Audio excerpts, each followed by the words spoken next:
I think it's hard for anybody to go up on Grandfather Mountain and not come away realizing just how inspiring that vista is. I've crawled all over that mountain, and I found myself inspired by those kind of views every day. Man, over the years, that first impressive glimpse would lead on to immersion into the history of the mountain. And I became inspired by the mission to convince people that it was much more than they thought it was.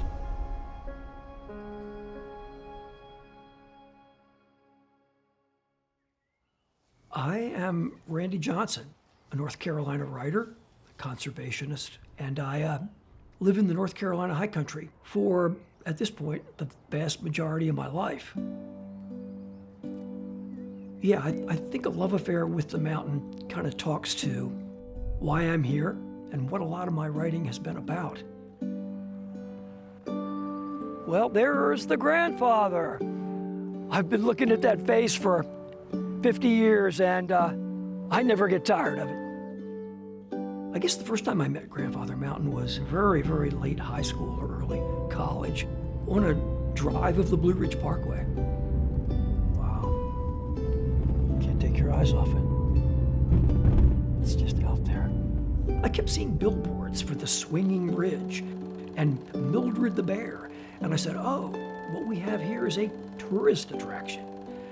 And then I discovered the wilderness out there, and I realized, wait a minute, the swinging bridge is really not the top. We're on Linville Peak, and there's the swinging bridge, but look in the distance. That's McCrae Peak. That's one of the 3 peaks on the mountain that are almost 800 feet higher than we are here. And I said, wow, that is amazing. That is where I need to go. Sadly, one time I came back to Grandfather, and there were no trespassing signs on the trail. A hiker had died of hypothermia on the mountain, and the owner, a famous North Carolinian named Hugh Morton, had closed Grandfather.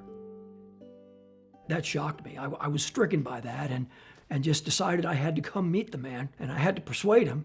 Somebody needed to do something to keep those trails open. Neat photo of him. I thought I could devise a system that backpackers and hikers would register to use the trails, that they would pay a small fee to fund it, and Hugh Morton gave me the opportunity to prove that I could make that work. I moved to Grandfather Mountain to start the trail program in 1978 when I was 27. That was one of the most difficult times in my life. I mean, at that time, Grandfather Mountain's backcountry trails were a free-for-all. Unmarked, people were getting lost. We literally had to crawl hands and knees to find where the original trail was. That kind of liability is what closes many private land areas around the country. So I talked my brother into helping me. And then I started talking volunteers into helping me, like the North Carolina Outward Bound School. You've never had fun till you hike up to the very top of a mountain and then start work building a log cabin, basically. That just took years. I mean, it took years. But, looking back on that time, those years really helped me tap in more to the mystical side of nature that I was so fascinated by. And it gave me the opportunity to immerse myself in that, which led to wanting to capture that. At the time, the mountain's preservation seemed pretty stable to me.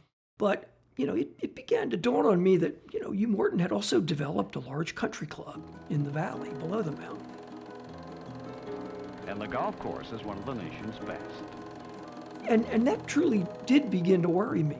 This is one of my favorite stories, with a picture of Grandfather Mountain here. So basically my plan was to popularize the wilderness of Grandfather Mountain so much as a wild, beautiful, natural area, backpacking spot, a place where nature lovers could really revel in that. Here's a historic piece I did, and then all the botanists and explorers who came there. And the more people who came to Grandfather for that, the less likely it would be that any kind of development would really be possible.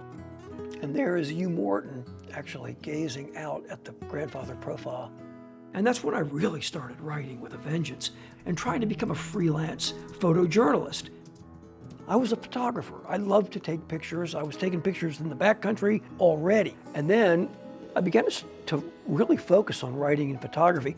You know, I was traveling a lot. I was writing about a lot of things, about the Smokies, the Blue Ridge Parkway in North Carolina, but I was on Grandfather all the time, and the mountain was in the center of my being. I mean, it was in my heart. It's amazing how many different types of articles that Grandfather Mountain can show up in. I ended up chronicling the beauty of Grandfather Mountain, season to season, year to year. These three backpackers were hanging around up top, and I asked them to go out there and sit on that rock. You know, I would always come home to Grandfather, and I would always come home to trying to popularize the mountain. The other side of the mountain, where hiking trails lead to spectacular peaks. That entire process started years ago for me, and it still continues.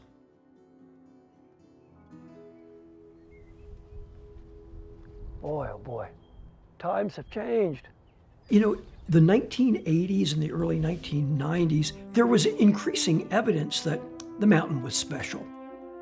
It really wasn't even 5 years after I started work here that I realized there actually were development plans for the backcountry part of the mountain.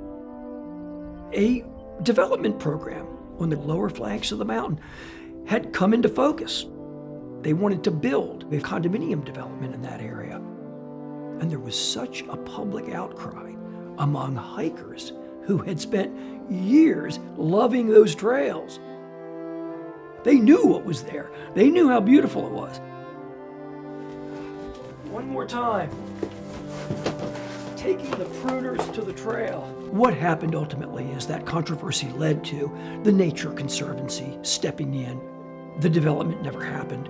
As you know, the Blue Ridge Parkway has been really hit hard by Hurricane Helene. And I think at that point, Hugh Morton started growing more as a conservationist. Follow me. Started seeing his legacy. You know, this trail was built in 1943, and some of the scouts who built this trail were from your troop. And that's when he and his family, not that many years later, sold Grandfather Mountain's backcountry as a North Carolina state park. There you go. And not long after that, all that research that we'd been doing on Grandfather Mountain led to parts of the Southern Appalachians being designated as a United Nations International Biosphere Reserve. And Grandfather Mountain was the first part of that, the only private biosphere reserve in the world. Thank you. It took so long. Okay, no problem.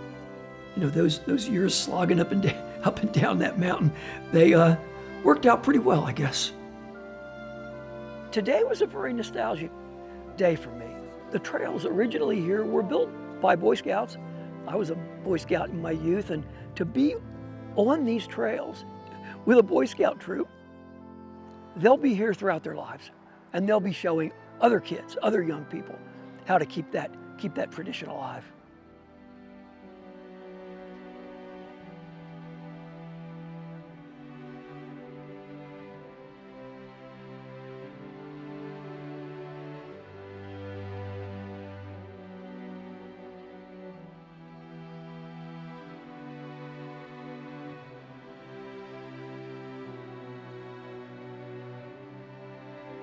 I still live in Grandfather's shadow, and I still hike the mountain. And I'm sure the future holds a time when I will be hiking much slower than I do now. But I don't think I'm gonna stop trying to get up there. This place, that mountain, has really, it's really made the substance of my life. A lot of years. I never set out to get anything from Grandfather. But I'll tell you what, I've gotten a lifetime of meaning, stories, and gratification out of my relationship with Grandfather. Grandfather Mountain has provided me with the place that my life has made the most meaning. And I feel extremely lucky to be able to say that. And I also think that Grandfather Mountain face up there looking west is going to be gazing at that sunset for millions and millions more years. And that says a lot to the people of North Carolina. I mean, that is the grandfather mountain of the entire Appalachians. We have it. And I think more and more North Carolinians realize how special that is.